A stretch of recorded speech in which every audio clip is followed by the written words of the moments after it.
ಹಾಂ.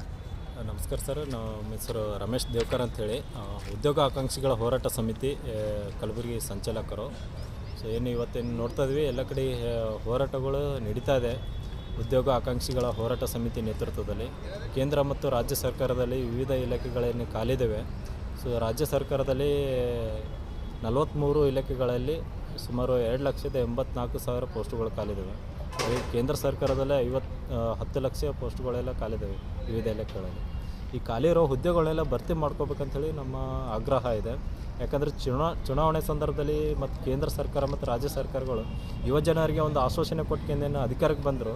ಸೊ 2 ಕೋಟಿ ಹುದ್ದೆಗಳು ಸೃಷ್ಟಿ ಮಾಡ್ತೀವಿ, ಆಮೇಲೆ ಸ್ಟೇಟ್ ಅಂದರೆ 1 ಲಕ್ಷ ವರ್ಷಕ್ಕೆ ಹುದ್ದೆಗಳು ಸೃಷ್ಟಿ ಮಾಡ್ತೀವಿ ಅಂತೆಲ್ಲ ಹೇಳಿದ್ದಾರೆ. ಆಮೇಲೆ ಅವರು ಮ್ಯಾನಿಫೆಸ್ಟೋದಲ್ಲೇ ಹೇಳಿದ್ದಾರೆ, ಅಧಿಕಾರಕ್ಕೆ ಬಂದರೆ 2.5 ಲಕ್ಷ ಏನು ಖಾಲಿದೆ ಹುದ್ದೆಗಳು ಅವುಗಳನ್ನೆಲ್ಲ ಭರ್ತಿ ಮಾಡ್ಕೊತೀವಿ ಅಂತೆಲ್ಲ ಹೇಳಿದ್ದಾರೆ. ಬಟ್ ಇವು ಇಷ್ಟು ವರ್ಷ 6-7 ವರ್ಷ ಆದರೂ ಸಹಿತ ಇನ್ನೂ ಭರ್ತಿ ಮಾಡ್ಕೊತಾ ಇಲ್ಲ ಸರ್ಕಾರ, ಯಾವುದೇ ಹುದ್ದೆಗಳು ಭರ್ತಿ ಮಾಡ್ಕೊತಾಯಿಲ್ಲ. ಸೊ ಇದನ್ನು ಖಂಡಿಸ್ಕೊಂಡು ಇವತ್ತು ಎಲ್ಲ ರಾಜ್ಯದಾದ್ಯಂತ ಎಲ್ಲ ವಿವಿಧ ಜಿಲ್ಲೆಗಳಲ್ಲಿ ಹೋರಾಟಗಳು ನಡೀತಾ ಇದೆ. ನೀವೇನು ಮಾತು ಕೊಟ್ಟಿದ್ರಿ, ಮಾತು ಕೊಟ್ಟಿದ್ದನ್ನು ಉಳಿಸ್ಕೊಳ್ಳಿ ಇವತ್ತು ಸರ್ಕಾರ ಅಂದ್ಕೊಂಡು ನಾವು ಹೋರಾಟ ಮಾಡ್ತಾಯಿದ್ವಿ. ಅದೇ ರೀತಿ ಗುಲ್ಬರ್ಗದಲ್ಲೂ 15ನೇ ತಾರೀಕು ದೊಡ್ಡ ಮಟ್ಟದಲ್ಲಿ ಬೃಹತ್ ಪ್ರತಿಭಟನೆ ಮೆರವಣಿಗೆ ಮೂಲಕ ಧರಣಿ ಬಂದು ಕೊಡ್ತಾಯಿದ್ವಿ.